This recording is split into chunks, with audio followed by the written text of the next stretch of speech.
Clinical depression does not cause fever. She could be sick and depressed. She's sick. Ah, damn it, why didn't I think of that? Yeah, that's what I meant. Elevated sed rate indicates inflammation. Elevated ESR and CRP. These two labs show up in medical shows all the time, usually followed by someone looking concerned and saying, something inflammatory is happening, which is technically correct, but also spectacularly unhelpful. ESR and CRP are what we call non-specific inflammatory markers. They tell us that inflammation exists, but they absolutely refuse to tell us why. It's basically the lab equivalent of a smoke alarm that goes off without telling you whether you burned your toast or set your house on fire. So what can elevate them? First, infections, the classic culprit. Bacterial infections, abscesses, endocarditis, tuberculosis, osteomyelitis, viral infections.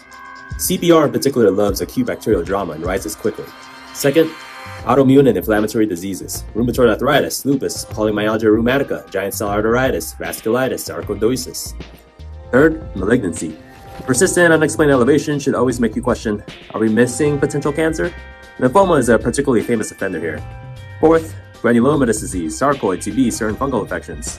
Fifth, crystal and arthritic conditions like gout and pseudogout. And then there's a miscellaneous category, thyroid disease, drug reactions, chronic inflammatory conditions, basically medicine's junk drawer. Now, ESR and CRP are not twins. CRP is fast, reactive, and changes quickly with treatments. ESR is slower, more old school, and influenced by things like age and anemia. CRP is your emergency text message, whereas ESR is your letter in the mail. When do we really worry?